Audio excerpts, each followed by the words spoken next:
first calls that came in were just before 11 o'clock, and they were just reporting gunfire heard in the area. As the officers responded to that, we got another call from the 1300 block of Jefferson that reported that there had been a child inside a home that was shot. First officers that got there found the child to be pretty critically injured with a gunshot wound to the head. Our medics did an awesome job, got him straight up to blank, and he's up there right now still fighting for his life. So probably you're looking about an hour and a half later, a state trooper came across the car that was crashed about mile marker 115 on I-80.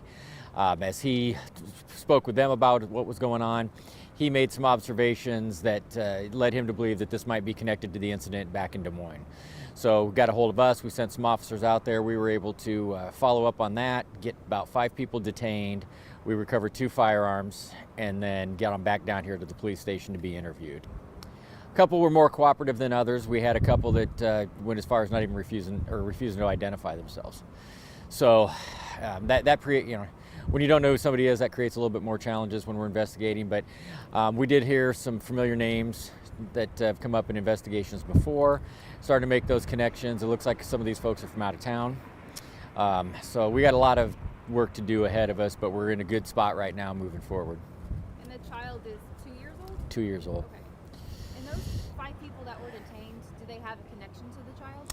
You know, we're not really to go to motive just yet, but like I said, there's been some names that are familiar to us that have come up.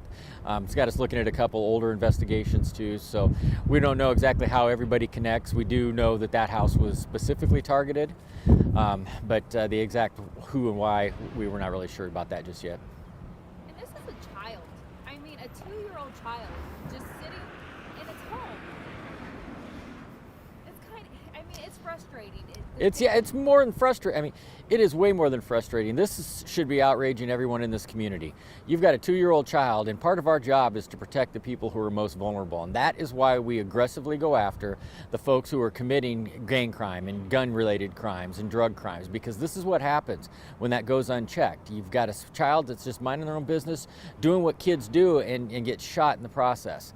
You know, and this could happen in any neighborhood where we have these shootings. You have all these innocent homes that are in these neighborhoods, and we get gunfire.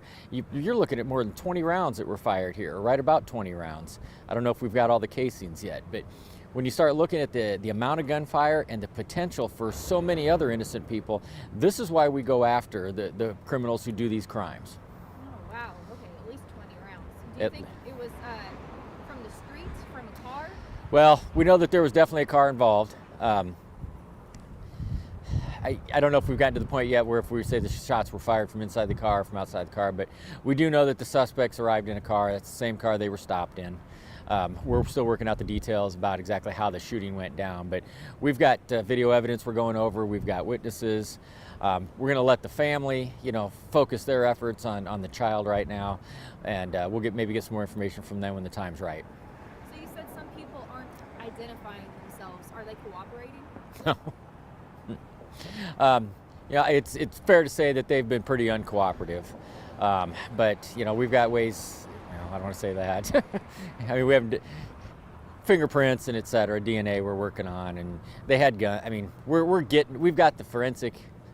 How's that? Yeah. So they've been far from cooperative, but we've got the forensic tools to help us get over those obstacles about identifying people, and then putting the pieces together that connect them back to the crime.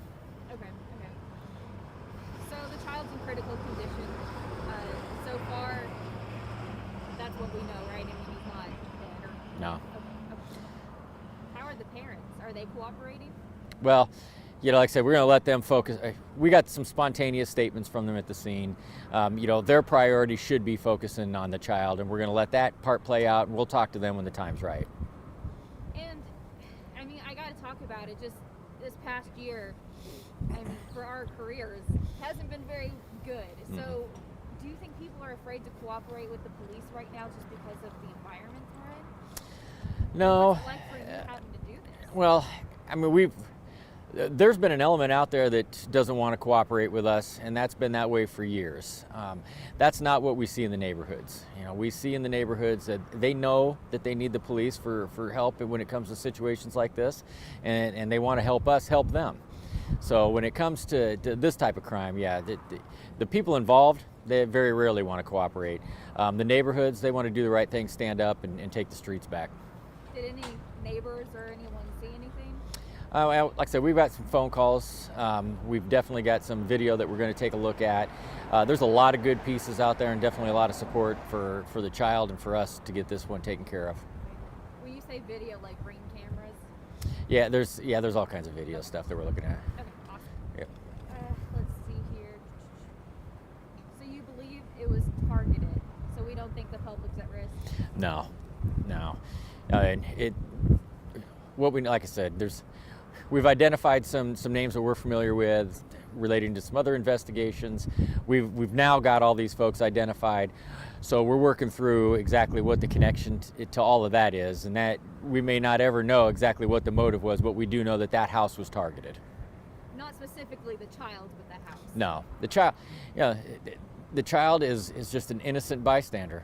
The child was not the target.